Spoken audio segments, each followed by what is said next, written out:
우리를 영원히 살려주신 우리 주 예수 그리스도에게 영원한 영광을 돌려드립니다.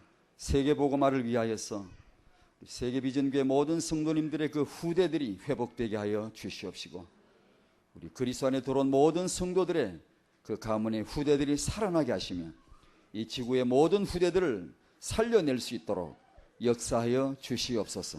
이 시간 주님 앞에 의탁드리오니 하나님의 가장 귀한 계획을 이루시기를 바라오며 예수님의 이름으로 기도하옵나이다. 아멘. 사무엘상 1장 말씀을 여시겠습니다.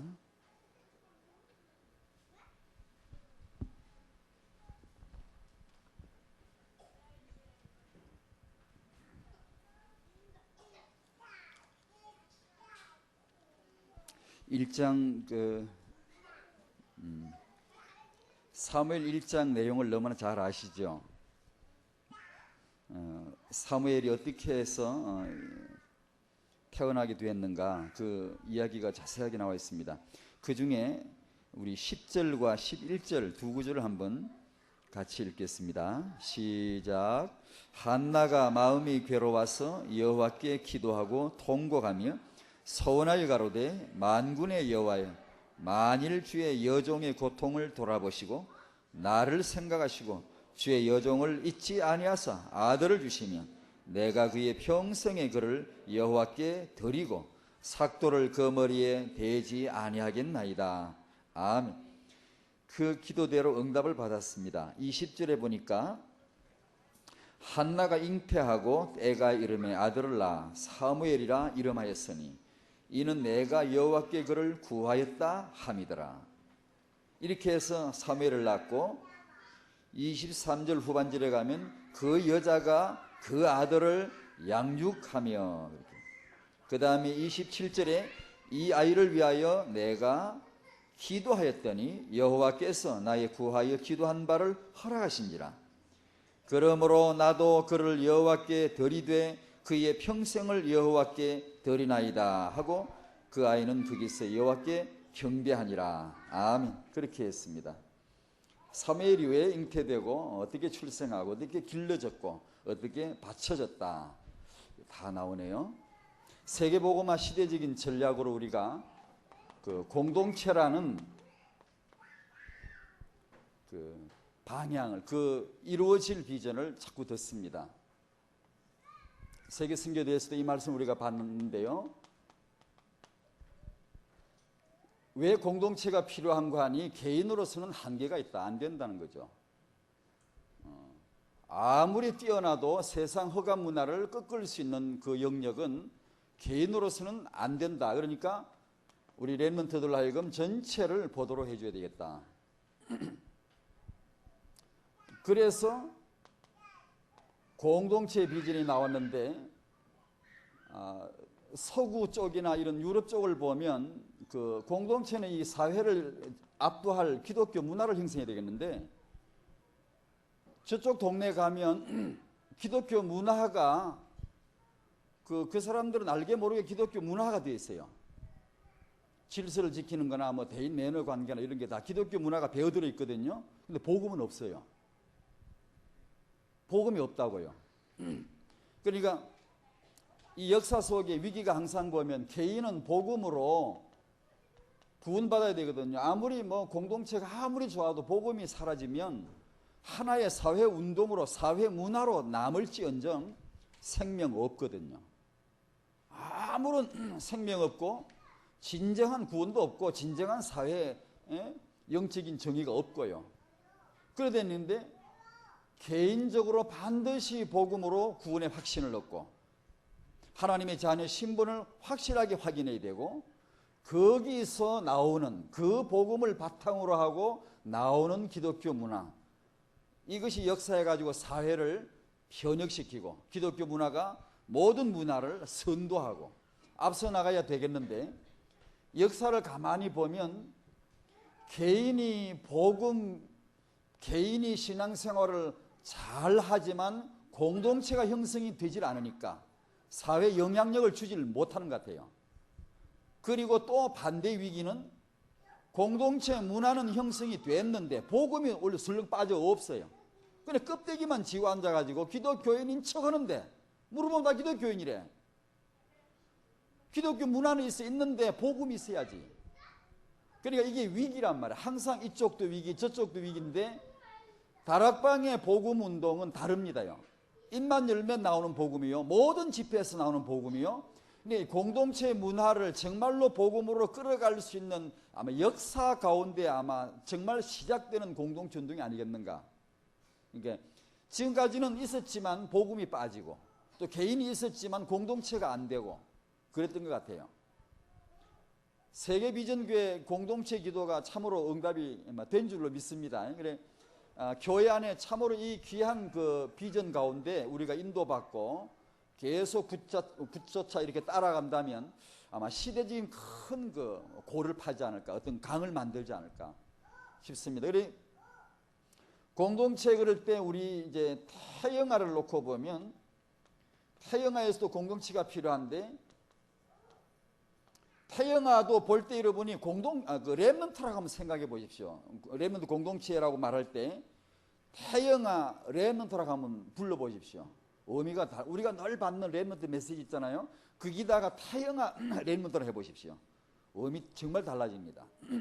그러니까 청년들로 하여금 결혼을 이 렘넌트와 그리고 공동체 비전 가운데서 볼 수 있도록 끊임없이 메시지를 줘야 되겠고 훈련해야 되겠죠. 부부들로 하여금 임신을 하되 그냥 생물학적인 임신이 아니고 그냥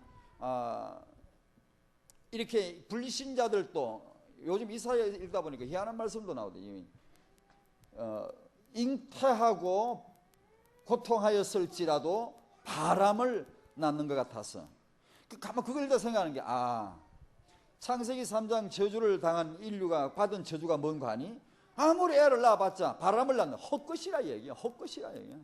아무리 임신하고 고통하고 내 새끼 네 새끼 뭐 애지중지 키우고 아무리 해봤자 시대적인 하나님의 렘넌트가 아니고 바람을 낳는 것과 같아. 그러니까 우리는 성도님들의 그런 후대 임신은 렘넌트와 그리고 그 공동체의 비전 가운데서 임신되어질 수 있도록 메시지가 주어야 되겠고 우리 부모님들은 이 후대를 육아하되 렘넌트 그 후대 육아를 그러니까 렘넌트 육아 공동체도 돼야 되고 태영아 공동체도 어린이 성교원도 어린이 공동체죠. 사실은 공동체를 개인으로는 한계가 있으니까 전문인들 사명자들이 세계비전교회 아마 자꾸 모이겠죠. 이제 제가 여러분 성도님들 말씀 듣다 보면은 참 이 교회가 하나님 인도를 참 받는 참 귀한 교회구나라는 걸 참 이렇게 존경스럽게 이렇게 보게 됩니다. 아마 귀한 사명자들이 계속 모일 것 같네요. 해서 그런 전문인 공동체, 그런 사명자 공동체가 이루어져서 어린이들을 키우되 개인으로는 한계가 있다. 그러니까 공동체를 모아가지고 시대적인 렘넌트 방향 잡고 뭘 말 한마디 해도 뭔가 기도 한마디 해도 언약을 심어도 뭔가 한번 거기서 작품 나오도록 해보자. 그 어린이 공동체지.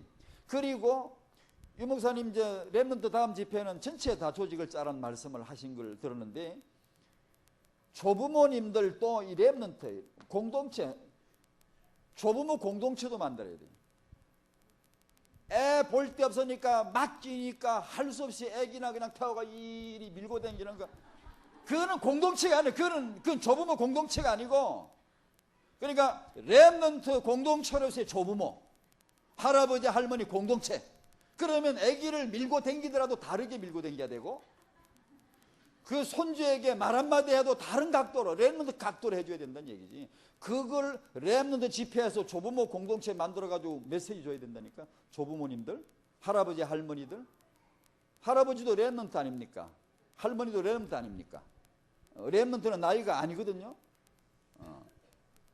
그러니까 이 3대 언약의 전술을 최고봉을 잡고 있는 어른이 조부모인데 이 조부모님 역할을 하실 수 있도록 이렇게 메시지를 주고 훈련을 해야 되잖아요. 그런 공동체가 앞으로 아마 각 분야별로 계층별로 막 세워질 것 같네요.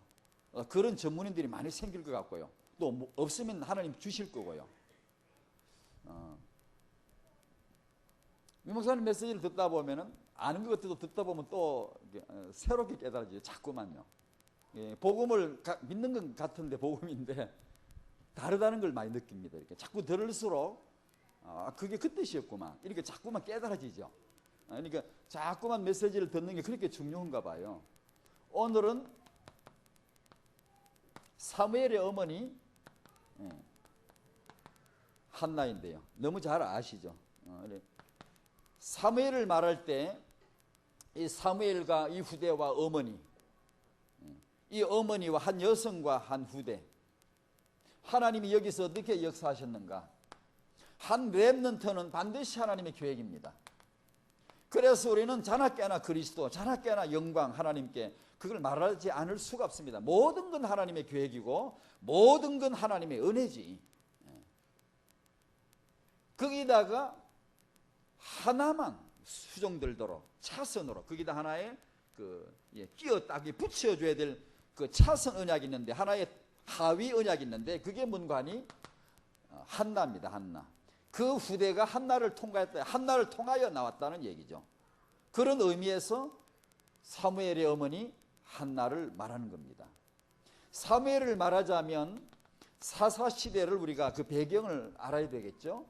사사기 병, 사사기 신드롬이란 증후군이라고 하는 걸 우리가 메시지를 통해 여러 번 들었습니다. 한마디로 말하면 사사기의 문제는 후대 문제입니다. 후대가 타락해버리는 거예요.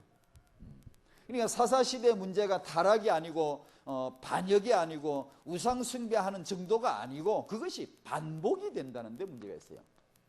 아니 우리야 뭐 실수 안 합니까? 우리야 뭐 이렇게 믿음으로 잘 살다가 갑자기 성질이 나서 또 이렇게 범죄하지 않습니까? 뭐 우리 다 자빠지고 뭐 넘어지지 않습니까?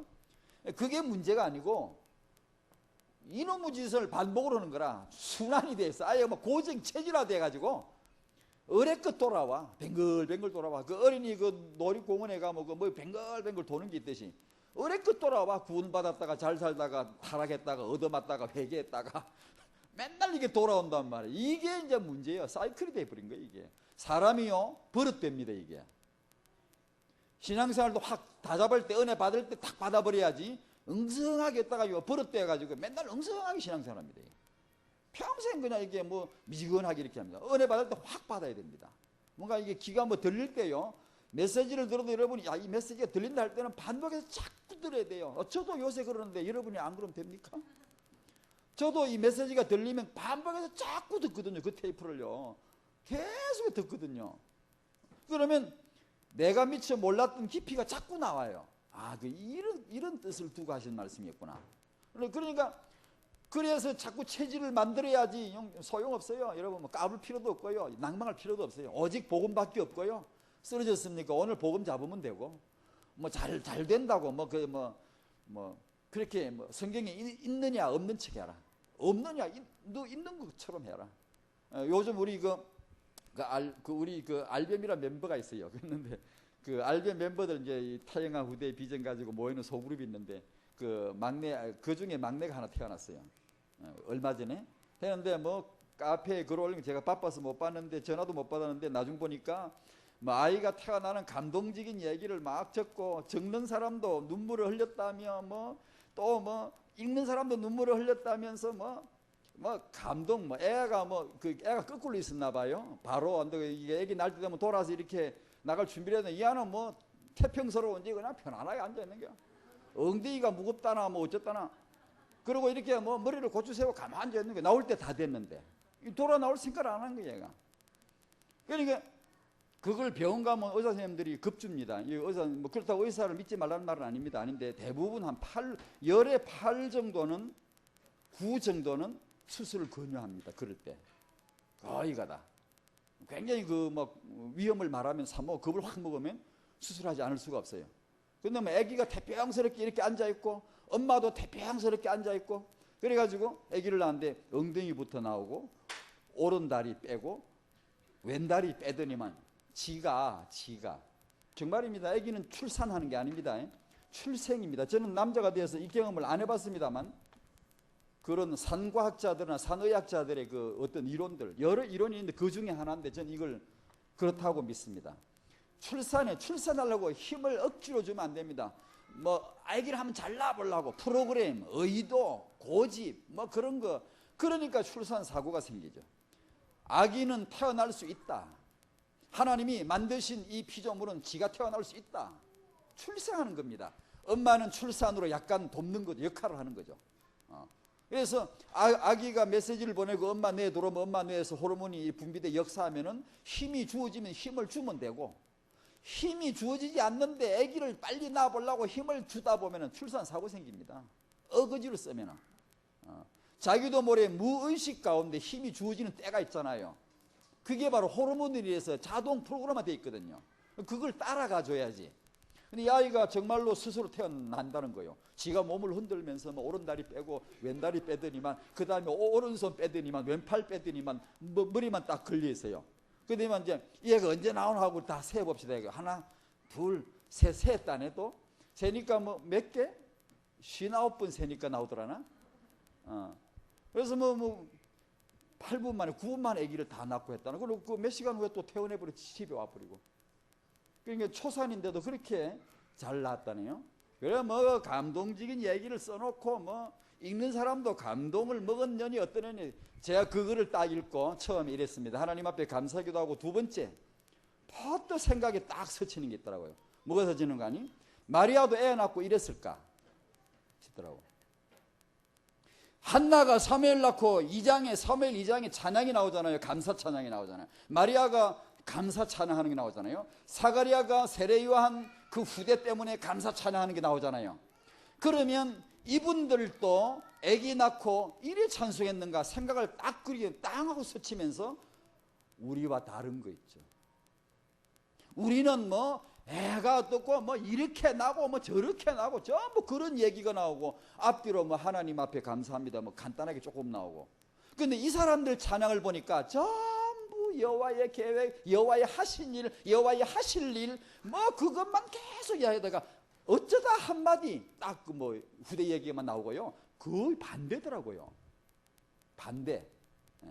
그러니까 이분들은 마음속에 오직 여호와예요. 그냥 다른 게, 아이가 아무리 태어나도 그 얘기를 별로 할 게 없는 거예요, 사실은요.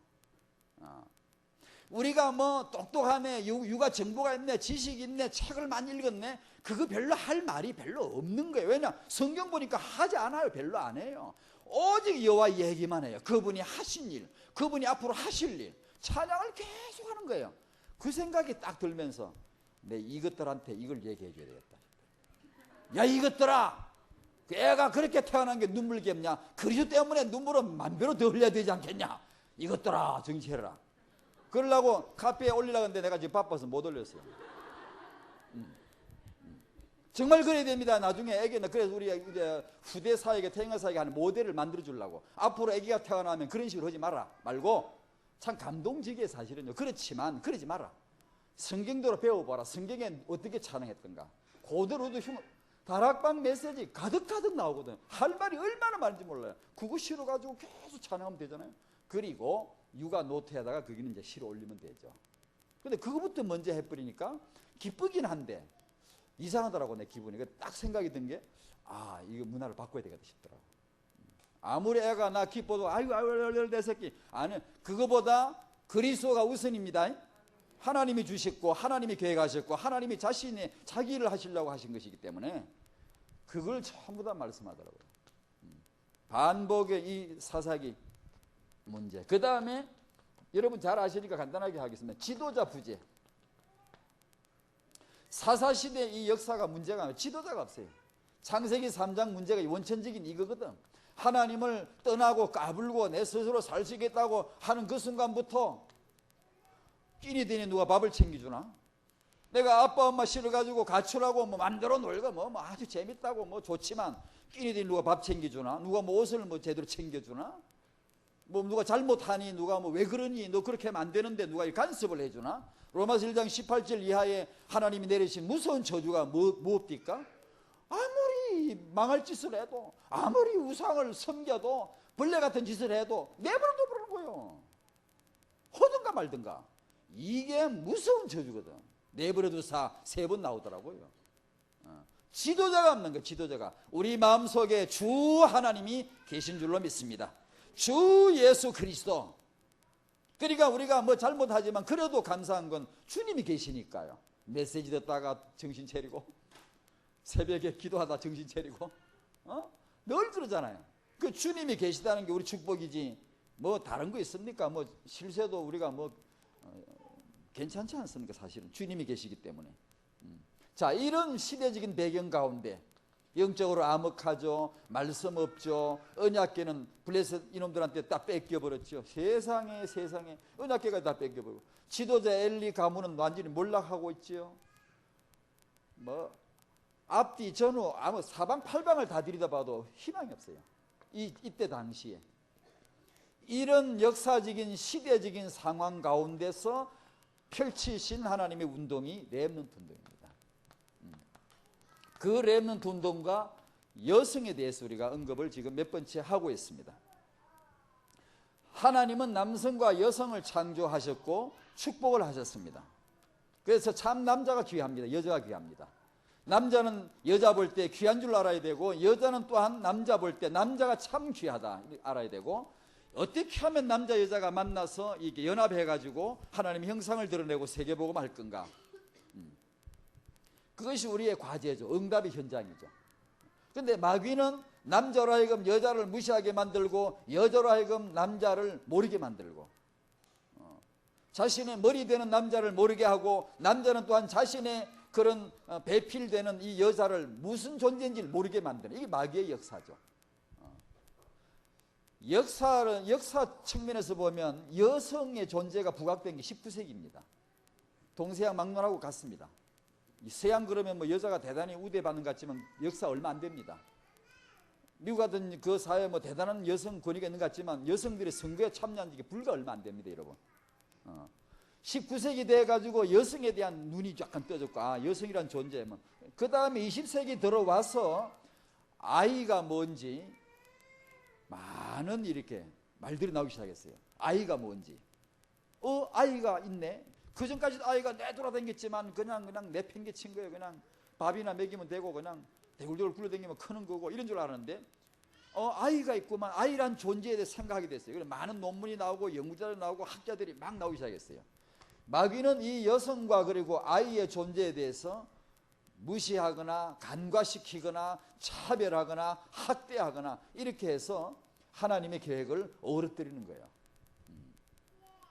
근데 이 여성의 존재를 그래서 먼저, 그럼 여성 자꾸 얘기만 하니까 여성만 그럼 제일이냐? 그게 아니고요. 남성이 하나님의 언약을 받고 가정의 가장 역할, 제사장 역할을 분명히 해야 되겠죠. 그 일에 또한 여성의 자기 자리매김이 분명히 있는데,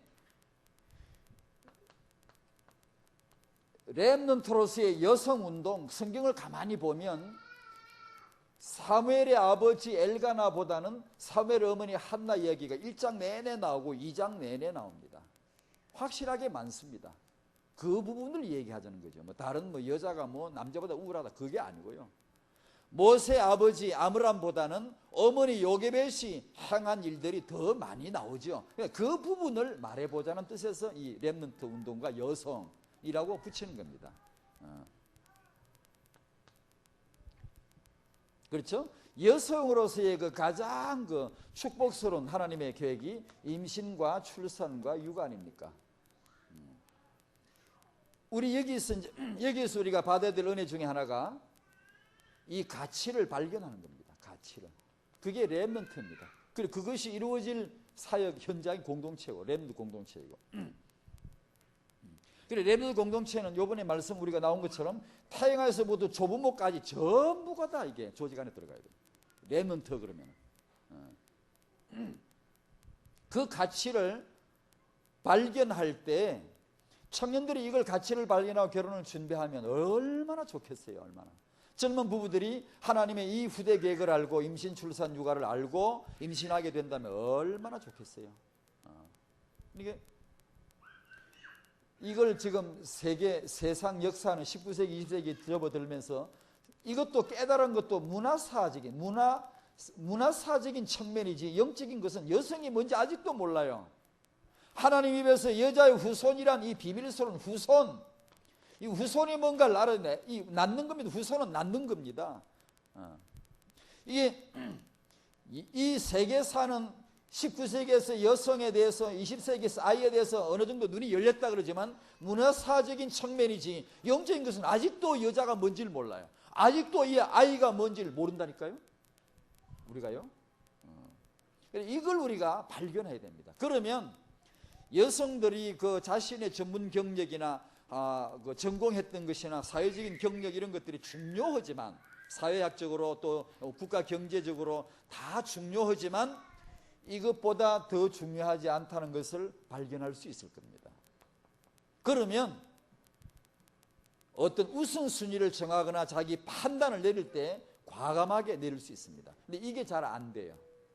저번에 제가 한번 말씀드린 기억이 나, 우리 세계비전교회는 모르겠습니다만 공교롭게도 그 시대에 세 인물이 있어가지고 데뷔를 한번 한 적이 있죠.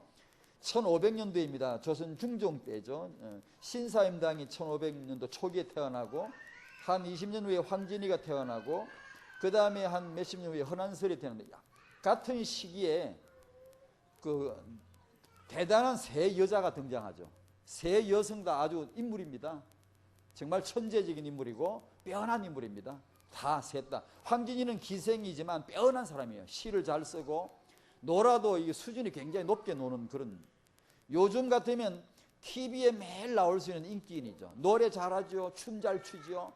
요새는 노래 잘 부르고 춤 잘 추면 제일입니다. 짱이라 그러죠. 요새 그래. 그러니까 뭐 돈 잘 벌지 인기 많지 뭐 맨날 TV 나올 사람이 황진이. 요새 태어났으면 진짜 물 만났죠. 그러나 이런 여성상이 렘넌트 공동체 이런 측면에서 볼 때 무슨 이유가 있습니까? 요즘 그렇게 인기 많은 인기인들이 무슨 의미가 있습니까, 여러분? 그리고 헌안설 이분이 그 명문 가문의 그 자기 오빠 허균이고 그 아주 쟁쟁한 집안이 자기 아버지 그 동인의 수령이었고 대표자였고 그런 집안에 태어나가지고 얼마나 똑똑한지 뭐 시를 쓰는데 얼마나 잘 쓰고 뭐 빼어난 사람인데 이 사람이 그 다재다능한 그런 천재적인 인물이지만 남편과 결혼 생활이 너무 어렵고 파경이 이르고 맨날 이 여자는 자기 남편 불평해. 내가 저런 남자 왜 만났냐 이게. 저 변변찮은 남자 만나가지고 내가 길을 못 펴. 내가 뭐 좀 펼쳐야 되는데 내가 못한다.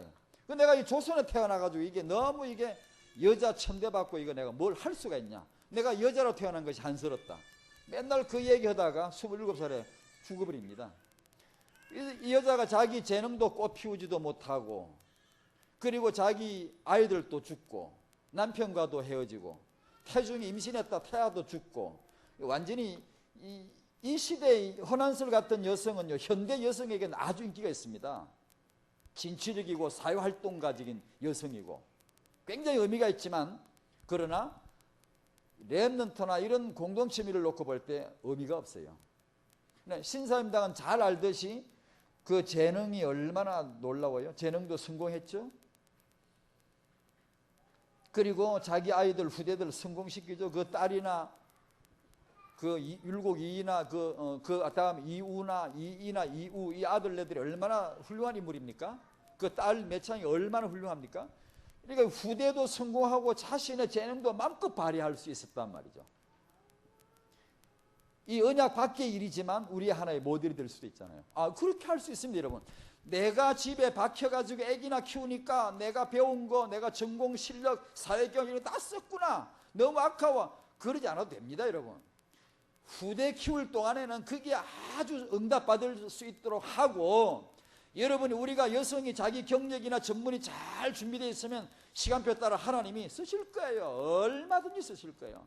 그리고 그 쓰실 현장이 공동체 이 현장이요 앞으로 여러분이 갖춘 만큼 활동할 수 있는 영역이 펼쳐질 거란 말이에요. 앞으로 여러 공동체에서. 그러니까 걱정하지 마시고 애기 키울 때는 확실하게 후대 응답을 받자 이 얘기예요. 어중간하게 이거 내가 애기 키워야 되나 일 나가야 되나 어중간하게 방황하지 말고요. 이거 빨리 정해야 되는데 안 그러면 방황합니다. 그러다가 시간 다 가버려요. 그 여성의 가치, 임신, 출산, 육아의 가치 이걸 발견해야 된다는 얘기죠. 두 번째로 하나님의 그분의 시간표 우리가 공사를 하려면은 이 새로운 주택지를 공사를 하려 그러면 구획 정리를 합디다면 착착 그냥 하나님의 구획 정리, 하나님의 시대를 구획 정리를 하실 때 그때 항상 그 구획 정리의 핵이 렘넌트로 등장합니다. 모든 구획 정리는 렘넌트로 핵이 그어집니다. 그 시간표라 이거지. 그러니까 이 시대에 사사 시대에 영적으로 암울하지, 지도자는 몰라겠지. 우리 단체 축복이 뭔 줄 아시나요? 시대적인 지도자 만난 축복입니다, 여러분. 여러분, 개교회로 말하면 개교회의 축복이 뭔 줄 아시나요? 아무리 때를 지어 모였다고 되는 게 아닙니다. 지도자 만난 축복입니다, 여러분. 그걸 아셔야 돼요. 아멘 않구만. 또 내쫓기고 싶으신가요?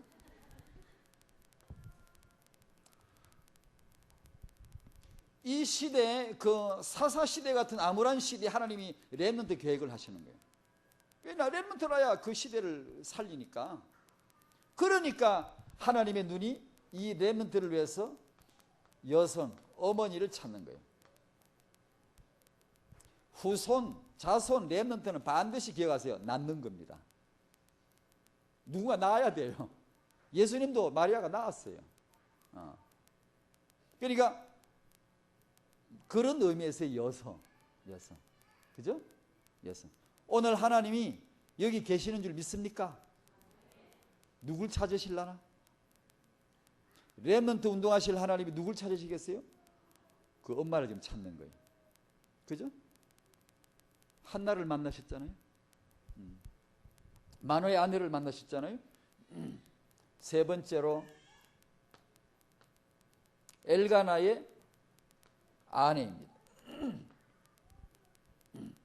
이거 1번, 2번은 역사적인 배경을 잠깐 설명했고,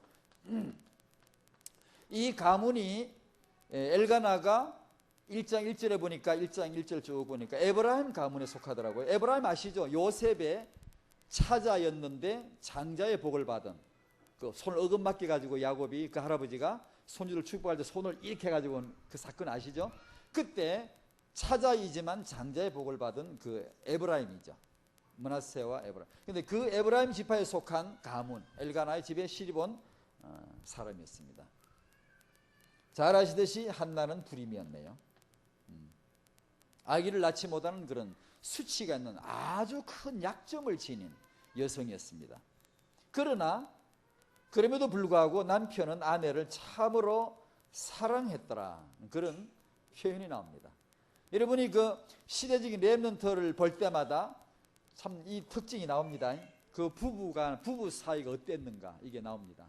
그 부분을 제가 지금 여기 적은 겁니다. 단순히 그냥 부부가 사랑하더라, 남편이 사랑하더라, 그게 아니고 렘넌트 나올 때마다 그 남편과 아내 사이가 어떤가 한번 보십시오. 그런 게 있습니다. 사랑하고 이렇게 관심이 있고. 다시 말하면 이 집안은 이 문제가 없단 말이에요. 이게 남자가 여자를 무시하거나 그 집안의 어른들이 아이를 형편없이 무시하거나 아이 비전을 모르거나 그런 집안이 아니라 얘기예요. 성왜곡하거나 아이를 무시하거나 그런 집안이 아니란 얘기예요. 생각해 보세요. 성적인 왜곡을 한다, 아니면 남성이 여성을 형편없이 무시한다, 그 렘넌트 나오겠어요? 굉장히 어렵습니다, 여러분. 그렇잖아요? 아이가 뭔지, 아이 귀중한 후대가 뭔지를 모른다, 그러면 그 집안에서 렘넌트가 상당히 어렵지요. 그런 것을 지금 말하는 거죠. 네 번째, 사무엘의 어머니 로스의 한나입니다. 먼저 한나, 다시 한번 정리하면 불임으로 인하여 당한 고통이 아마 얼마나 세월이었는지 모르겠어요. 상당 기간 동안 고통을 당했나 봐요. 그 분인날을 대적이라고 할 정도로 보면, 한 지붕 밑에 두 여자가 사는데 아마 이게 대적이라고 일컫는 거 보면 이 버씨가 보통 여자가 아닌 것 같아요. 또 아마 한나가 생각한데, 아마 한나가 시집을 왔는데 애를 못 낳는데 이 집안 사정으로 봐서 이러면 안 되겠고 애를 낳아야 되겠는데 대를 이어야 되겠는데 해서 아마 분인날을 드렸는지도 몰라요. 근데 이 여자는 아기를 잘 낳거든. 한나는 못 낳으니까 이 여자가, 이 분인나가 한나에게 얼마나 공박을 하겠어요. 얼마나 사람 아주 못 살게 구는가 봐요. 그러니까 한나가 항상 눈물이요, 그냥 탄식이요, 그냥 억울하고, 그러니까 남편이 항상 위로하고, 열아들보다 내가 낫지 않소 하면서 항상 이렇게 위로하는 그런 입장이었네요. 그러다가 이 고통스러운 세월을 보내다가 어느 날 이 한나의 입에서 정말 그 거대한 기도가 나오네요. 거대한 우주적인 시대적인 기도가 드디어 나오기 시작했어요. 이것을 우리가 쓰는 말로 영적인 은혜를 받았다 이렇게. 어제 주일날 여러분 은혜 많이 받으셨죠? 어떤 은혜죠? 영적인 은혜죠. 밥 심은 집에 가서 밥 먹고 힘내고 교회 오셔서 영적인 은혜 받으시는 거, 새 힘을 얻으시는 거, 영안이 열리시는 거, 축복의 길을 바랍니다. 영적인 은혜를 받았나 봐요. 영안이 열렸나 봐요. 그래 평생 이렇게 애기 못 낳는 거 한탄이나 하고 저 여자가 나를 괴롭힌다고 그저 남편에 가서 징징징 짜면 남편은 따둑거리고 늘 이런 생활만 하다가 어느 날 요게 아니다 딱 깨달은 거예요. 정말 우리가 늘 듣는 메시지, 문제 속에 답이 있다. 너무나 그림처럼 그려지죠. 그죠? 끊어 이게 보여졌나 봐. 은혜 받은 거지 이제. 여러분 늘 은혜 받으시기 바랍니다. 그러면 정말 늘 이게 이 문제 어떻게 하나 싶은 것도요. 은혜 받으면 희한하게 쉽게 보이는 답이 또 있다니까요. 너무 쉽게 보여지는 게 그렇게 답답하게 어떻게 하나 싶어도요. 은혜 받으면 바로 한 발 앞에 답이 있는 게 보인다니까요. 그러니까 은혜를 받아야 돼 천사. 은혜 받읍시다. 영안이 열려야 되고.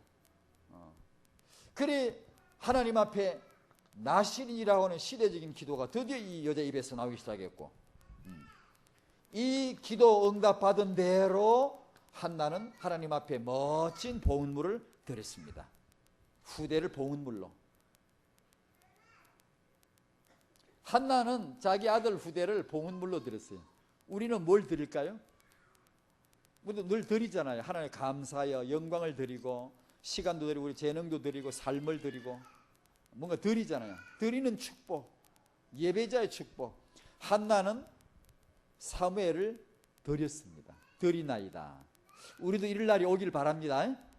이런 날이 참 멋진 봉헌물이죠. 다섯 번째입니다. 사무엘도 안 하고 막 달리네.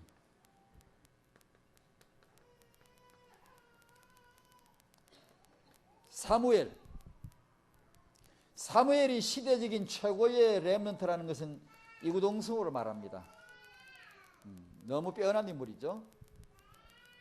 자기 어머니 닮아서 할 말만 딱 하고 이렇게 조용하면서도 영적인 굉장한 그런 하나님과 깊은 관계가 있고 말씀이 있고 그런 요셉은 자기 엄마 닮아서 정치가진 기질이 충분히 발휘되어지는 활동적이고 이렇게 그런. 사무엘은 아마 또한 세밀하면서도 내향적인 그런 모습으로 시대적인 하나님의 계획 속에 들어와 있는 그런.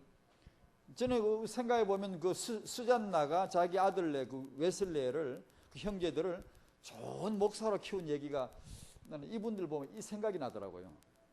젊은 목회자님들이나 젊은 아기를 낳을 가능성 있는 분들, 이런 분들은 정말 기도하면 좋겠어요. 이런 시대적인 그런 주의 종 품을 수는 있잖아요. 우리가 만드는 건 아니지만 품을 수는 있잖아요. 그런 사무엘. 그 다음에 이 최고의 렘넌트 사사, 최고의 제사장 사무엘. 그 다음에 사무엘이 한 일 중에 최고로 한 일이 뭘까 생각하다가 다윗을 기름 부어 왕으로 세운 그 일이라고 저는 생각합니다. 이런 감 생각해 보세요. 전에 말씀드렸죠. 자, 여자의 후손 말씀했죠. 이 집안은 어느 가문에서 오죠? 어느 가문에서 오죠? 손가락 보고 대답하세요. 어느 집안에서 오죠? 그 여자의 후손은 아브라함의 자손입니다. 그리고 이 여자의 후손은 어느 집안에서 오죠? 왕 집안에서 온다. 왕 가문에서. 그분이 오셨는데 예수님이시다. 야곱이 죽으면서 넷째 아들 유다에게 어떤 축복을 했죠? 왕 축복을 했죠. 이 가문에 왕 난다 이 얘기죠. 예? 그렇게 했죠. 이해하죠? 야곱이 죽으면서 축복했죠. 분명히 유다 지파의 왕 선다고. 그런데 사사시대 지나면서 여러분 잘 아시죠? 어느 날 백성들이 데모를 하는 거예요. 왕 세워달라. 왕. 우리도 왕 세워달라. 왕. 그러다가 세운 왕이 누구죠? 사울 왕이죠.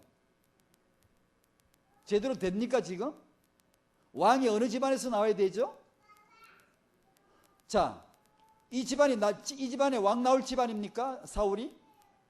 하나님의 계획 속에? 아니죠.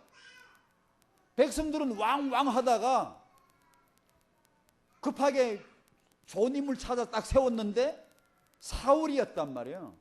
그러면 야곱이 축복한 유다 가문에 왕 나야 되는데 다른 집안에 베냐민 집안에서 왕 셌는데 하나님이 하도 이 떼거를 써서 하니까 허용은 했지만 하나님 생각이 어떻겠습니까? 지금 이 집안에 왕 나올 집안이 아니거든.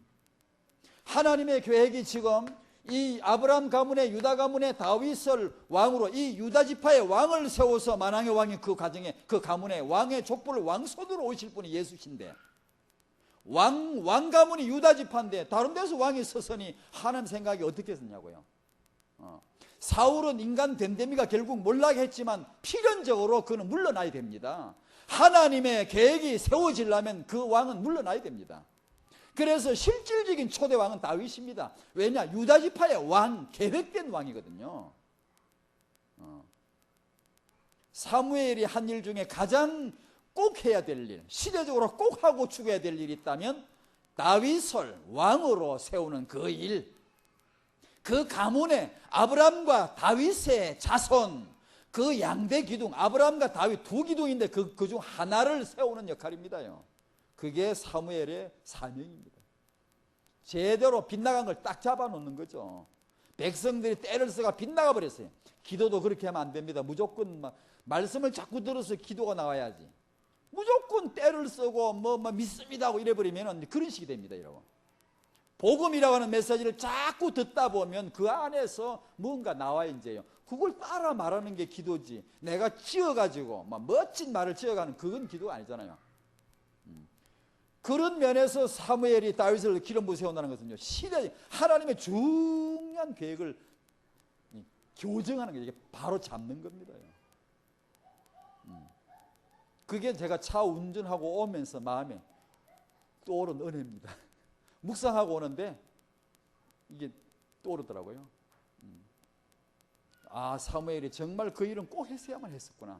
저는 잘 몰랐는데 그냥 꼭 이게 다윗을 세웠구나. 하나님이 마음이 합한 왕이라 마음에 드니까 세웠다 이렇게 생각했는데 오다 가만히 생각해 보니까 사울이란 이 사람이 왕으로 설 때 하나님 마음이 어땠을까 생각이 들더라고. 아니거든. 계획이 아니란 말이에요. 그래서 생각해 보니까 정말 사무엘이 한 일 중에 정말로 꼭 해야 될 일, 정말 꼭 시대적으로 이 교정을 해야 돼, 수정을 해주고 가야 될 일이 있는데 유다 지파의 다윗을 왕으로 기름 부은 하나님의 계획이니까 그 일이었구나 싶더라니까요. 다윗 왕을 세웠다. 사무엘이 기름 부었다. 하나님의 계획이다. 자, 복음을 따라합시다. 복음을 위하여, 세계 복음화를 위하여 렘넌트를 주옵소서. 사실 한나의 기도의 핵심은 달라는 게 아니죠. 드리겠습니다입니다.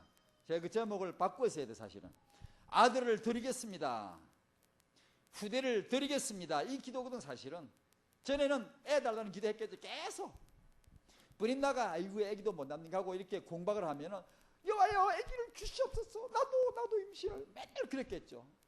이런 기도를 하면 할수록 맥 빠지죠. 턱 맥 빠지고 기도하고 열심히 믿습니다. 나 집에 돌아오면 맥가 턱 빠지고 이런 기도겠죠. 맨날 아기를 배게 해달라는 기도를 했겠죠. 아들을 주시옵소서, 아들을 주시옵소서. 맨날. 왜냐? 원수 갚으려고. 2년 두고 보자 이거지. 맨날 그래 했겠어요? 안 했겠어요? 맨날 아기 달라고 임신하게 달라고 했겠죠. 분명히. 어느 날 그게 아니라 하나님 드리게 주시옵소서, 드리자니까 있어야 드리지. 그러니까 내가 드리겠습니다. 그 말이요. 이 한나가 어느 날 그걸 깨달은 거예요. 드려야 된다는 걸 알았어요. 나시린을.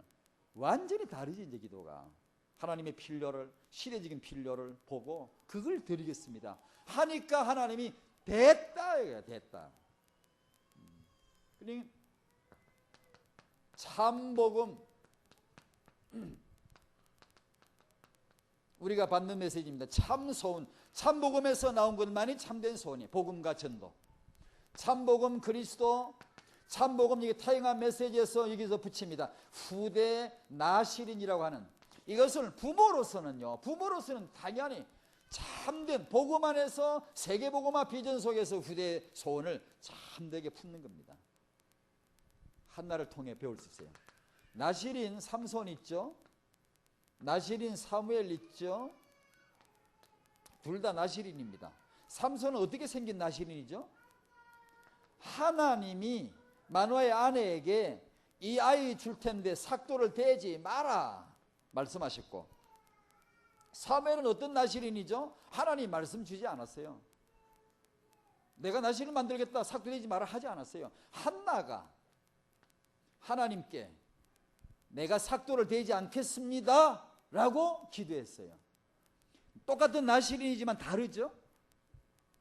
근데 삼손은 하나님이 말씀하셨어요. 말씀을 주셨고요. 사무엘은 한나가 엄마가 기도한 거예요. 어머니가 기도한 거예요. 여러분 어머니의 기도, 여기 어머니들 많이 계시잖아요. 또 어머니 될 자매들 있잖아요. 어머니의 기도. 어머니가 뭘 기도해야 됩니까? 보십시오 지금. 우리가 이런 렘넌트나 이런 주의 종이나 이런 귀한 이런 아주 후대를 우리가 만들 수는 없어요. 우리가 결제 내리는 존재는 아니니까. 그러나 한나처럼 우리는 시대적인 그 복음이나 이런 비전의 메시지가 늘 오기 때문에 어지간하면 안 빗나갑니다. 어지간하면 여러분이 계속 20가지 울른 속에 들어와 있기만 하면 어지간하면 안 빗나가거든요. 그러니까 그런 메시지를 계속 받으면서 그 다음 우리가 해야 될 게 뭐냐, 어머니로서 해야 될 게 뭐냐, 후대를 품으세요. 참된 소원을 품으세요. 후대에 대한 렘넌트 비전을 품으세요. 엄마가 안 품으면 누가 품어줘요? 어머니가 품어줘야지. 내가 주의 종 만든 건 아니지만 품고 소원하고 기도하고, 하나님 어느 날 그분의 시간표에 결제를 내리실 때 그분이 알아서 하실 일이지만 우리가 부모로서의 소원, 부모로서의 기도는 할 수 있잖아요. 세 번째로 시간표. 우리 시간표를 말합니다. 지금 이분은 역사적인 시간표도 말했고 우리 시간표. 따라합시다. 우리 시간표.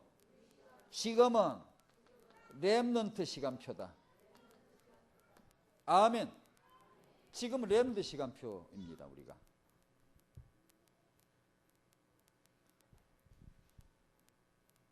타영아 전도학교나 그런 다락방 렘넌트 운동을 통해서 타영아 사역 측면으로 볼 때 지금 여러분의 시간표가 뭔 줄 아시나요? 애 낳을 시간표입니다. 지금 다 아기 낳으시기 바랍니다. 아무 때나 아기를 낳는다고 그냥 복되는 건 아닙니다. 렘넌트 운동이라고 하는 이 흐름이 지금 달려갈 때 여러분이 아기를 낳으면 다릅니다. 여러분이 렘넌트 그 아이가 이 메시지 들을 거고 그 렘넌트 집회에 갈 거고 계속 그런 도전을 받을 거고 하면서 아무 때나 아무나 애를 낳을 수 있지만 분인나처럼 많이 낳아봤자 무성이세요. 그러나 시간표가 너무 중요하단 말이에요. 지금 이 청년들이 결혼하는 건 다른 때 결혼하고 다릅니다, 여러분. 그래 청년 결혼 공동체를 만들어라고 메시지 나왔잖아요. 청년들 그 공동체 만들어라. 근데 지금 이런 렘넌트 시간표 있을 때 자매가 형제가 결혼하고 그리고 그 후대 비전을 보고 아기를 임신 출산 육아할 때 다릅니다, 여러분. 괜히 등달아 다르게 볼 받다니까. 내 부모 실력 이상 가는, 내가 갖춘 것보다 더 이상 가는 축복을 후대들이 받게 돼 있다니까. 지금 그게 렘넌트 시간표다. 고로 지금은 애 낳을 때다. 어지간하면 애 낳을 때다. 지금 젊은 사람들은 정말 지금 애 낳을 때다. 정말 이건 시대적인 어떤 그 흐름이 있다 지금. 다른 때 애기 낳아봤자 별 볼 일 없네요. 근데 지금 애기 나오면 그 육아가 렘넌트 육아가 된다니까 앞으로. 렘넌트 육아가 된다니까 앞으로. 그런 걸 지금 말하는 겁니다. 시간표가. 정말입니다. 농담같이 듣지 말아요. 애를 낳아야 돼, 애를요.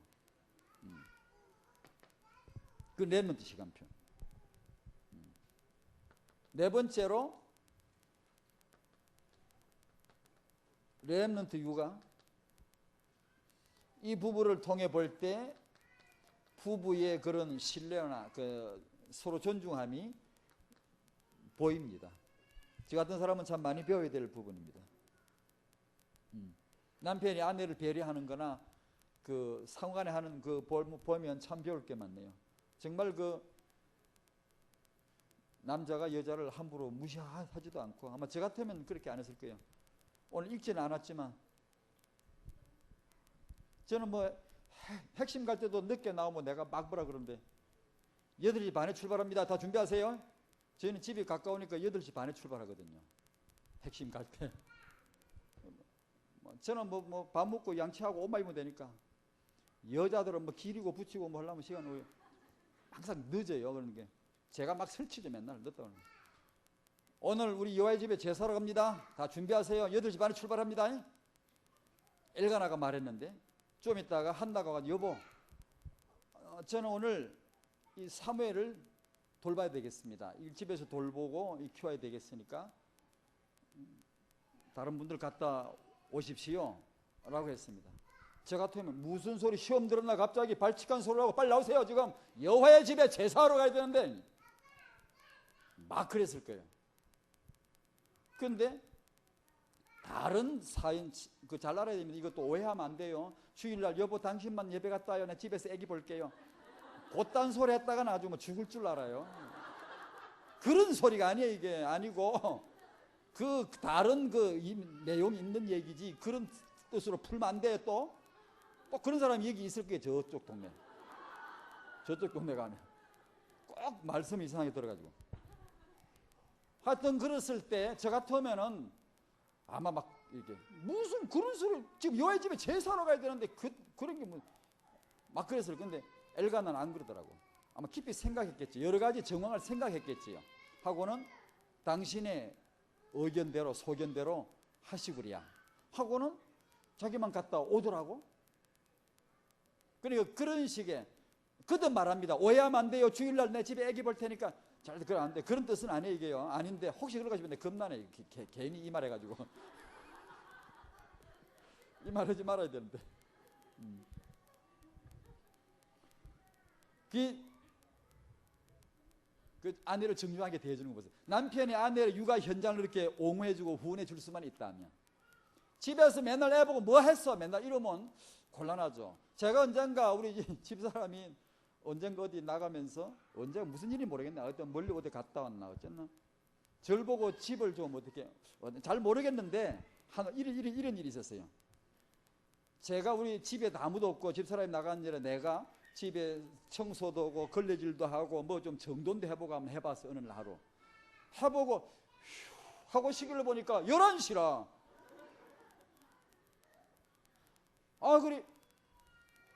그때 생각이 드는 게 집에서 여자들이 뭐 맨날 이렇게 할 일 없이 뭐 이렇게 뭐 닦고 쓸고 뭐 정리하고 사는 게 이게 장난이 아니구나.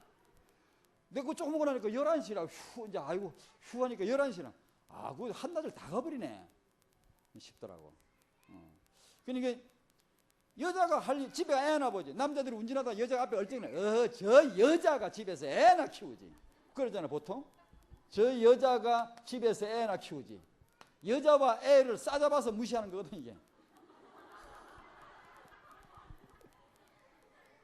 여자하고 애하고 회복이 안 되면 세계복음 어렵습니다. 근데 이 부부가 참 그 사는 걸 보면 그 브린나가 아기를 낳고 한나를 구박하고 이런데도 그 남편 역할이 이렇게 보면은 참 훌륭한 것 같아요. 저 같은 여러분 남편 안 그러시죠? 안 그러시죠, 그지? 저는 배울 게 많네요. 저 같으면 일 안 했어요. 무슨 사람이 빨리 나오라고 막 이랬을 거예요. 왜냐 저는 믿음이 좋으니까. 좋은 척 해야 되니까. 두 번째로 육아 규범입니다. 하나님과 사람 앞에서. 이걸 이제 우리 아이들에게 이 규범을 세울 수 있도록 저는 이걸 여러분에게 말씀드릴 자격은 정말 애당초 없습니다. 공포합니다. 없고 다만 이제 한 10월부터 이 메시지가 이제 같이 고민하는 가운데 한번 해보고 싶습니다. 어떻게 우리가 아이가 하나님 앞에 통해야 되거든요. 서야 되고 은혜를 입어야 되니까. 그 다음에 사람 앞에서도 귀중히 여김을 은총을 받아야 아주 인정을 받아야 되니까 그 부분을 같이 세워줄 수 있는 그 육아. 그걸 많이 우리가 생각해야 되겠더라고요. 그 다음에 육아 현장에서 우리가 중요한 게 말씀, 받은 말씀, 그리고 기도. 이제 이분을 통해서 배우는 겁니다. 기도와 말씀. 육아 현장에서 내가 평생 잊지 않을 말씀이 있는가? 저는 민수기 14장 12절 이런 말씀들을 제 딴에 이제 받은 거예요. 마음에 딱 이게 꽂힌 거예요. 내가 너로 그들보다 크고 강한 나라를, 강한 후대를 이루게 하리라. 지도자는 이 메시지를 받아야 되겠구나 싶더라고요. 그러니까 어떤 말씀을 이렇게 받아야 됩니다. 말씀을 주시면 하나님이 이루시거든요. 그걸 잡고 평생 아이 키워 한나가 사무엘 키우면서 내내 뭐 얘기했겠어요. 10절 11절 그 이전의 역사 배경 이야기 뭐 계속 얘기했겠죠. 나실인 이야기 뭐 계속 했겠죠. 그런 말씀이 있어야 되겠다. 서원한 대로 육아하고 저번에 한 말씀 드린 기억이 있는 것 같은데 어떤 한 여자분의 얘기입니다. 자기 아이를 위해서 늘 기도하고 늘 하나님 앞에서 품는 거예요. 방법이 뭐냐? 새벽마다 기도할 때마다 들먹이는 건 당연하고 주일날 예배 드릴 때마다 헌금 봉투를 하나씩 꼭꼭 만든다네요. 자기 아이들 이름으로 하나씩 만들어서 아이들은 아이들대로 헌금 물론 하겠지만 엄마가 하나님 앞에서 내 후대를 품는다 이게 계속 그 하는 방법 중에 하나가 아이들 이름으로 헌금을 하면서 계속 한 번도 안 빠졌다는 거예요. 그 말을 하는데 듣는데 내가 얼마나 부끄러운지 나는 그걸 못했거든요. 어머니나 그 부모님이 그렇게 후대를 하나님 앞에서 계속 품을 수 있다면 하나님은 주목하십니다. 그 아이를 주목하실 수밖에 없죠. 그런 소원을 하고 소원한 대로 계속 키우고 마지막으로 자식 하니까 까딱하면 빠질 수 있는 게 자식 우상이라. 아까 우리 카페 얘기 그 멤버 얘기도 한 것처럼 꼭 그렇게 자식을 우상으로 여기는 건 아니지만 우리 고백과 찬양 속에서는 거의 막 100%다 그리스도가 나와야 되고 하나님으로 가득 차야 되고 이러면 예수 때문에 얼마나 눈물을 흘립니까? 얼마나 감동스러우냐고요. 허무하게 감동이 감돌아야 되는데 그 애기 난 거 보면 너무 좋아 감격스럽게 감동해야 됩니다. 좋은 일이니까 축복하는 일이에요. 그러나 문제는 우리가 그리스도 때문에 얼마나 그렇게 방방 뛰었느냐 이거지. 얼마나 감동 먹었냐 이거지. 그거 약하고 아이 보고 막 감동 먹어버리면 이게 이제 깠다가 무상됩니다. 그런 육아는 아니다. 그러니까 말씀드리는 것이고 마지막으로 렘넌트를 봉헌하는 것. 하나님 앞에 멋지게 바치는 것. 요기벳은 모세를 바쳤습니다. 바울의 공제 아들로 들어간 것 같죠? 아닙니다. 그게 하나님께 바친 겁니다.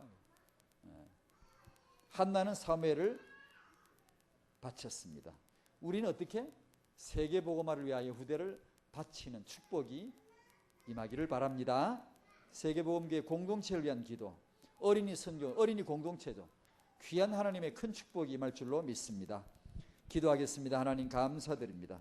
청년들에게 이런 복음과 세계복음화, 렘넌트 공동체 비전 속에서 저들의 결혼의 미래를 볼 수 있도록 영안을 열어 주시옵소서. 말씀을 주시고 붙잡고 기도할 수 있도록 역사하여 주시기를 원합니다. 우리 모든 부부, 부모, 조부모님들이 세계복음화 이 이유 때문에 우리 후대 보는 눈이 달라지게 하여 주시옵시고 임신, 출산, 육아 보는 눈이 달라지게 하여 주시옵시고 후대를 가장 값진 보훈물로 하나님 앞에 바칠 수 있는 응답을 보도록 역사하여 주시옵소서. 이 시대에 사무엘이 필요하오니 우리 모두가 한나 같은 믿음을 가져가여 주시옵소서. 예수님의 이름으로 기도하옵나이다.